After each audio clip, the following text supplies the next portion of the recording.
while. Um, and welcome to the training about HomeHelpMN homeowner assistance.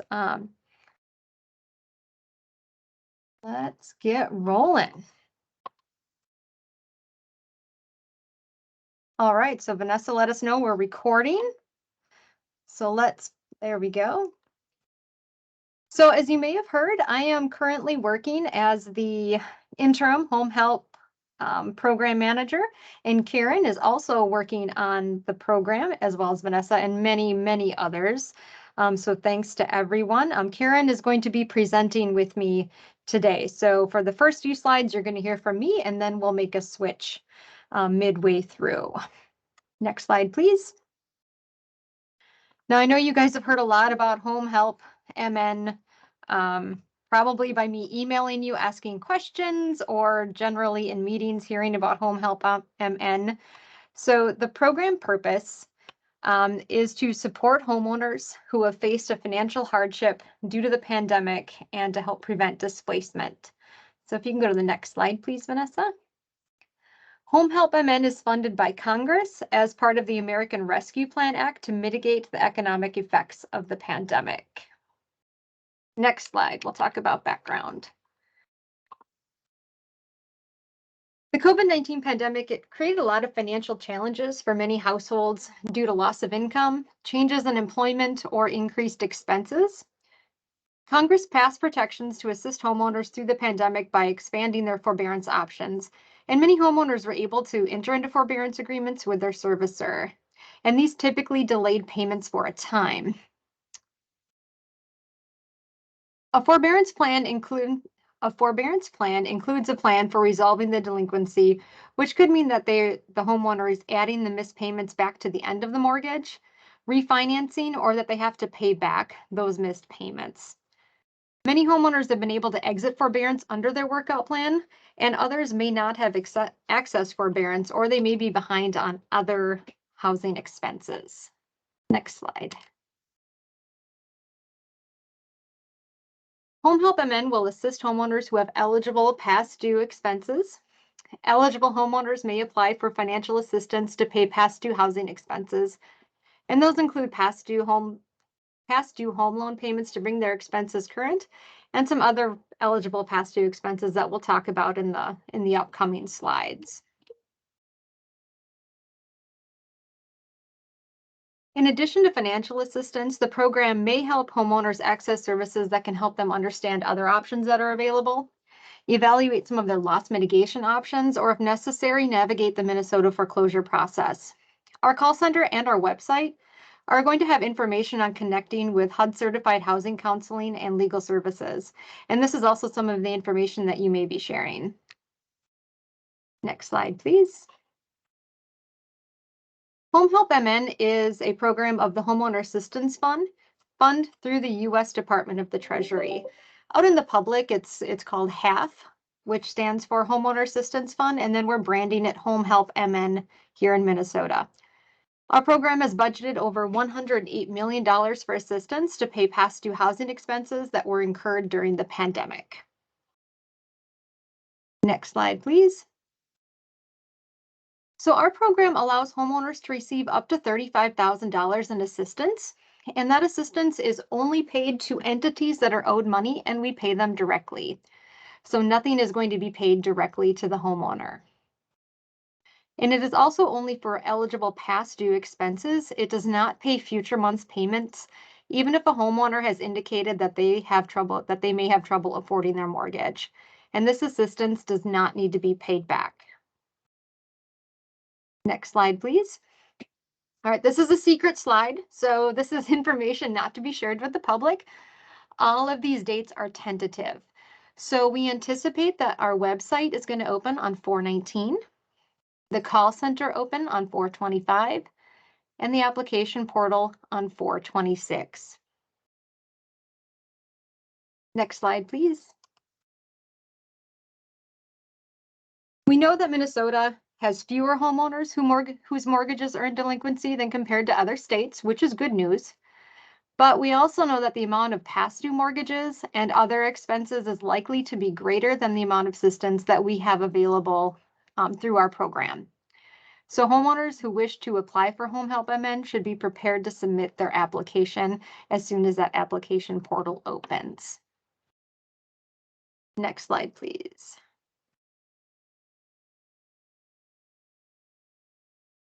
So how long will homeowners be able to apply? So we're considering a defined initial application period where we would announce to the public how long we are going to be accepting applications. And we will have our program materials will state that applying for assistance is not a guarantee that an applicant will receive financial assistance. As we said, we expect this program to be fully subscribed and possibly oversubscribed. So we'll have more firm and solid communications around that in the upcoming weeks. Next slide, please. Who is eligible? So eligibility for this program is based on the homeowner's household income limit, and the income limits are based off of the county of residence and are 100% of the US median income or the area median income, whichever is greater. So this is a little bit different than the way we calculate AMI for other programs that we have here in the agency. The applicants must own their home, and they also must have experienced a qualified financial hardship due to the pandemic. And as we noted before, we're only allowing eligible past due expenses. So those include property taxes, past due homeowners insurance, homeowner or condominium fees, lot rent, and land lease payments. We aren't allowing utility payments as part of this program. The homeowner also must have their past due expenses must be due after January 21st, 2020. Next slide, please. Oh, we already on it. So we will have income limits available on the website, and homeowners will be able to look up the limits for their county within the application. Next slide, please. A qualified financial hardship as defined by Treasury is a reduction of income or an increase in living expenses directly related to the pandemic. And homeowners will be attesting that they've had one of these two things happen to them when they complete their application.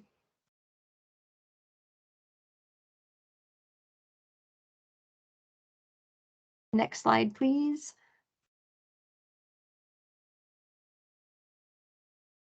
HomeHelpMN is going to have a dedicated call center of trained specialists and processors to help homeowners with the application process and to help answer questions. The call center is going to be open prior to the application being available so that homeowners who are preparing their information can get answers to their questions.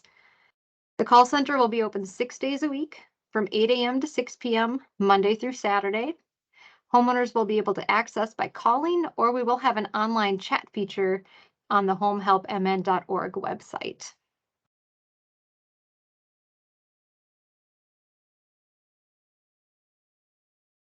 When the program opens, applicants will be able to apply one of three ways. They can complete the application on the website.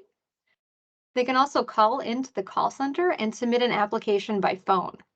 The call center will offer language and TTY support for homeowners who would prefer to communicate in a language other than English. They can also complete and mail or fax a paper application. The fastest way to complete the application will be to apply and submit all of their documents online.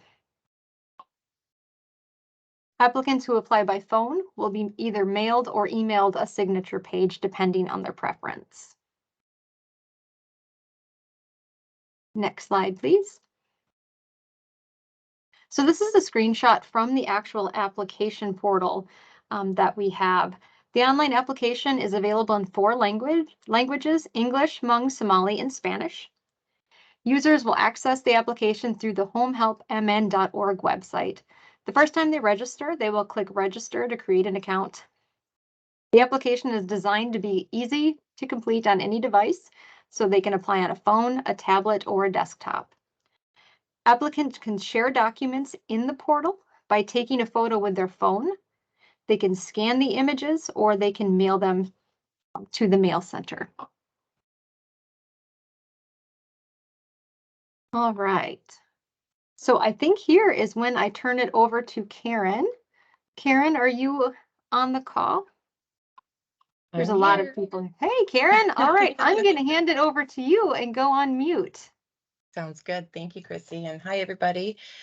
Um, I will pick up here and let's see. Yes. So how will Minnesota Housing staff participate?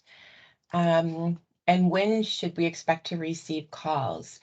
So as Chrissy mentioned, the majority of the calls that we expect to see will be between the website launching and the program launch. Just to note that the MHFA phone number will not be posted on the Home Help Minnesota webpage or website.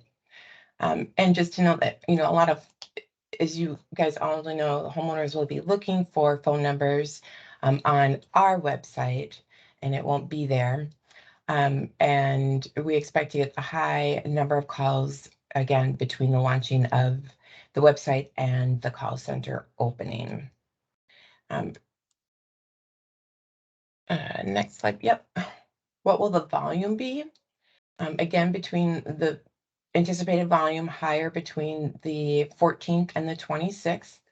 And the Minnesota Housing phone tree will be updated with an option to talk with somebody about Home Help Minnesota, just to note that. So when they do call in, they will receive that message, and calls just to be routed to the assigned staff.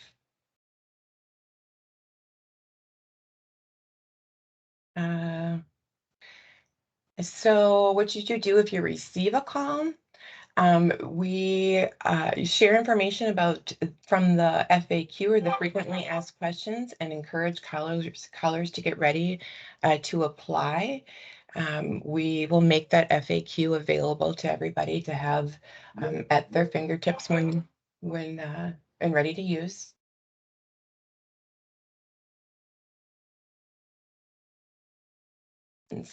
Um, it doesn't look like it made it on this slide, but really what we're telling homeowners now as they're writing into the Home Help Minnesota email box is really it's two main steps. Is one, to first and foremost to contact their mortgage loan servicer to begin discussing what potential loss mitigation options may be available to them.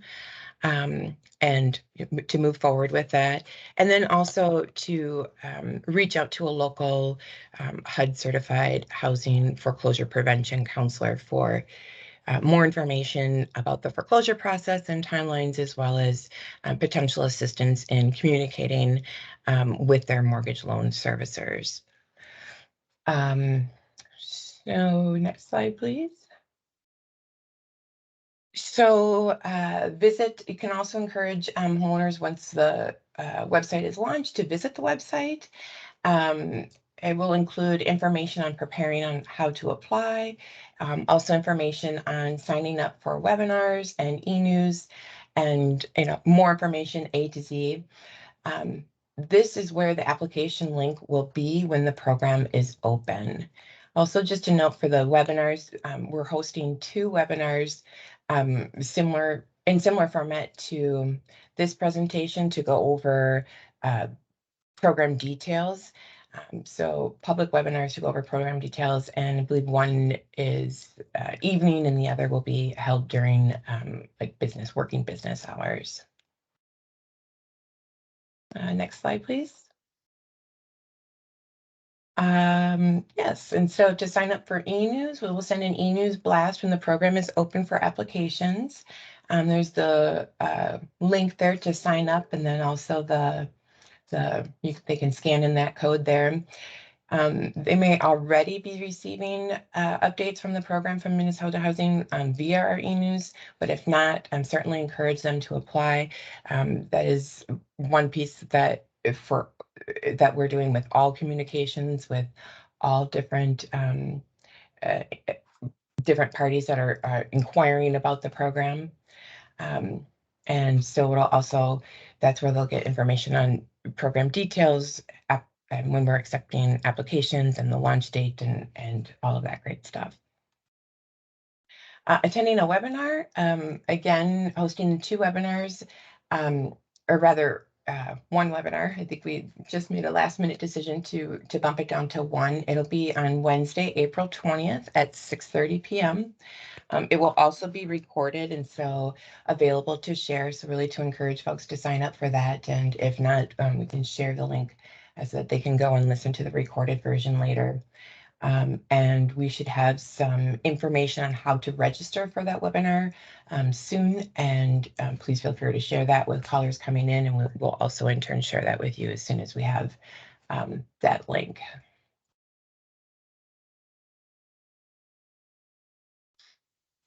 Next slide, please. Okay, yep, thank you. Also prepare their application. One thing to do is to encourage homeowners to prepare their documents to apply. There's a couple of required documents. Proof of ownership can be documented in a number of different ways, through property tax statements, through the contract for deed contract, warranty deed, certificate of title. Basically, any document that can show proof of ownership will be acceptable. They'll also need to provide a photo ID, as well as income documentation. Income documentation, tax returns, pay stubs, bank statements, and finally, account statements for the requested assistance. So, for example, if they are requesting mortgage assistance, the most recent statement from their mortgage company. If they're requesting assistance to help with pay past due property taxes, the most recent statement outlining from their county, outlining the past due property taxes that are due. Also, just to back up and note with the income documentation, there are certain zip codes that have been determined to have eligible incomes, and applicants in those zip codes will not be required to provide additional documentation, but will affirm that their income meets the program guidelines through an attestation. For others who are not in those zip codes, income needs to be documented through those source examples. Next slide, please. Again, encouraging homeowners, first and foremost, talk to their mortgage servicer if they haven't already. Even if they have, continue to encourage them to keep that line of communication open. And explore workout options as far as bringing their mortgage current. There's a number of different loss mitigation workout options that have been made available due to the pandemic. And so there's the traditional ones, but then there's also the COVID-19 waterfall workout options. So even if a homeowner may have had this explored loss mitigation with their loan servicer prior to COVID and been ineligible for whatever reason, there's new options that are may be available to that homeowner. So again, I think the main message is really just to encourage homeowners to contact their mortgage company or their mortgage servicer and keep that line of communication open as far as what type of workout options they may be eligible for. And also to encourage homeowners to reach out to a housing counselor. HUD certified counselors assist homeowners at no cost to the homeowner and provide unbiased information and also confidential. The working it's confidential, so it won't be shared, and it's really a trusted source. And there's HUD certified counselors throughout the state, and to connect with a counselor can be available based on geography as well as any type of language preferences or needs that the homeowner may have. Again, communicating with the lender and evaluate the options that are available to the homeowner. That is, homeowners can do that directly, but they can also work with the housing counselor for some assistance in that process.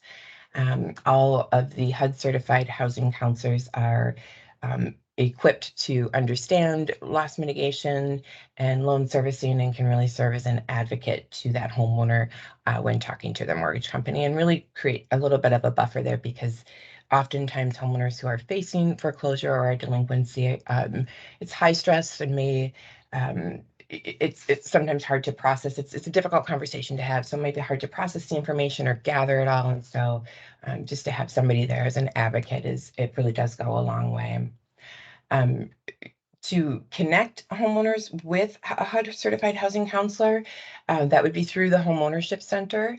The website is listed here at hocmn.org, or can also provide them with the phone number and they can call in. And again, the calls will be filtered based for referrals will be filtered based on geography as well as any language needs. Next slide, please. Another step that you can encourage homeowners to do is to apply for energy assistance. As Christy mentioned, the Home Help program will not be providing financial assistance for utilities, in part because the Department of Commerce has their energy assistance program, and it is a viable resource to be that homeowners may be eligible for, and also helps us stretch the availability of dollars to be able to help homeowners with their mortgage arrears or other housing related past due expenses. So they can contact their county for more information, or the Department of Commerce directly to see if they qualify and for what types of utility assistance they might be eligible for. Slide, please. Thank you. What if a homeowner is already considering a loss mitigation workout option? So they're already working with their mortgage servicer. That's great. We encourage homeowners to evaluate all of their options in bringing their mortgage current. And they can apply for home help even if they're already discussing a loss mit workout with their servicer. We expect that and anticipate that homeowners will, in the effort of exploring all options, will be working on both at the same time, applying for home help, also working with their mortgage servicer, and they really should be doing both at the same time. So I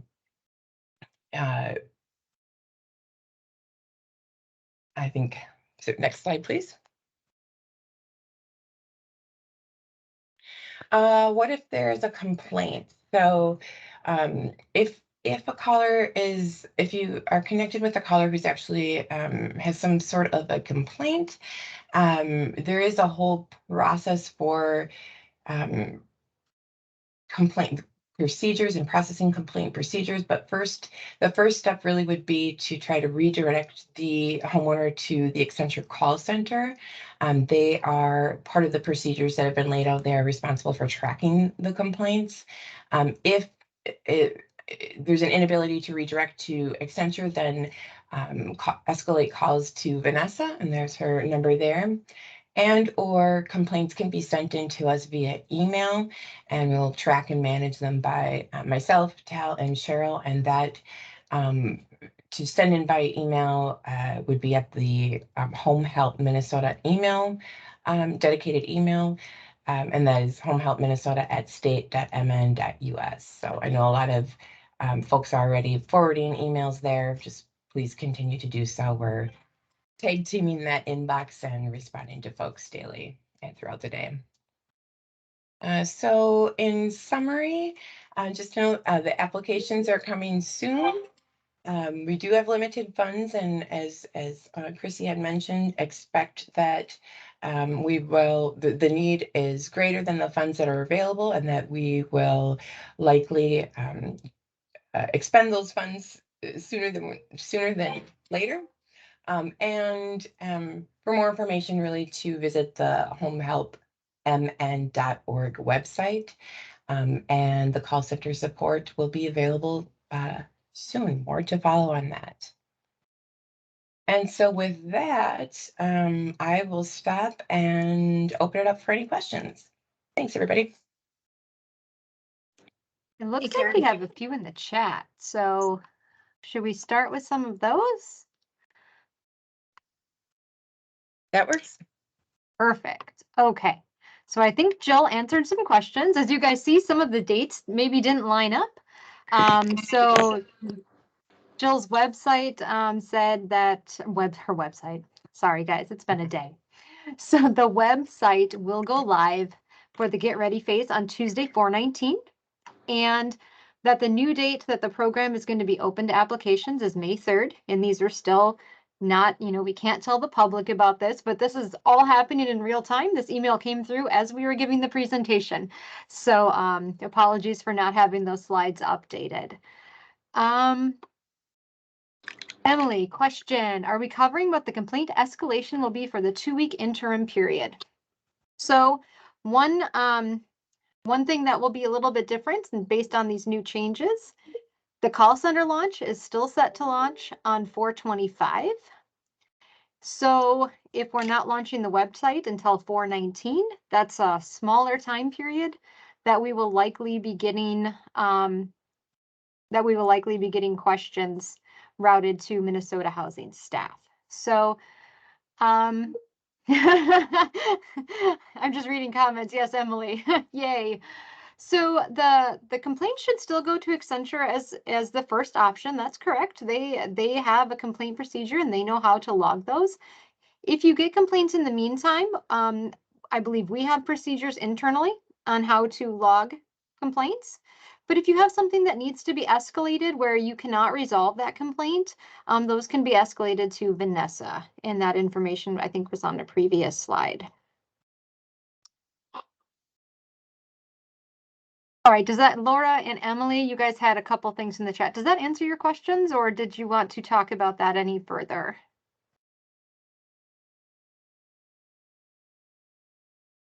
Okay, Emily said yep, so I'm going to assume that means yep, we answered her questions. Okay. Thanks everyone. Rico, I saw you pop online or pop on camera. Did you have a question? Did we answer it? Do you want to come back and just say hi? I don't have anything. I don't think so. Well, it's good to see your face. Hi.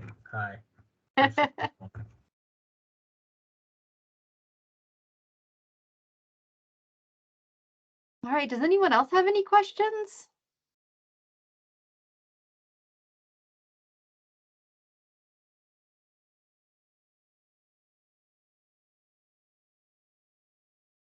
Any good Netflix series? All right, well, if we don't have any more questions, we do not need to keep this open for the full 60 minutes. Everyone can have a half hour back of their time, but Karen, Vanessa, and I are here to answer any questions that you may have about the program. We'll get some FAQs out to you as soon as we're able and get those published. And Sandria recommends Bridgerton. So, all right.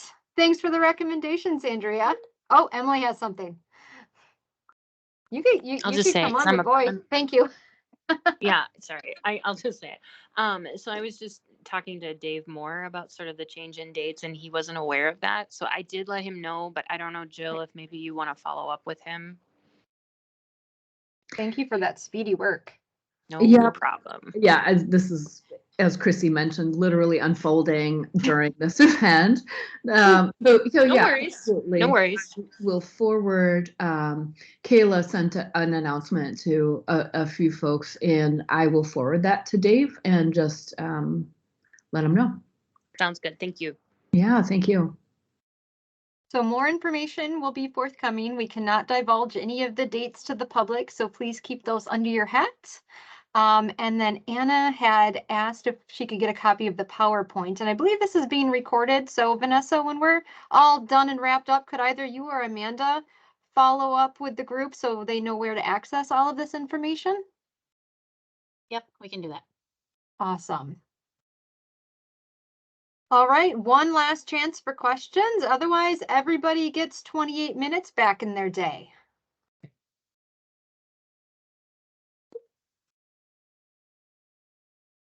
I'll just make one quick comment just to thank everybody for their time and allowing us to run through the information with you all. Somewhat of a practice run for Christy and I. I'm a little out of practice in doing presentations, so appreciate everybody's time today and the opportunity to to share more and get ready for the next series of presentations coming up here. So, and thanks, Emily. Thanks, Emily. And Laura had asked when they could get the FAQ. I don't know the updated timeline on that, but as of this morning, it was close. So I don't want to put Jill or Amanda in the hot seat. If either of you know, pop in to answer. Otherwise, I'm going to go with soon, and you will be some of the first to know. Soon, and you'll be the first to know. Okay. No, that's absolutely right. We're finalizing them right now, so I just want to lock it down, and then we'll get it over to the team. Thank you. Great. Well, thank you, everyone. Have a wonderful afternoon, and feel free to reach out if you have any questions. Thank you. Thanks, everyone. Take care. Bye.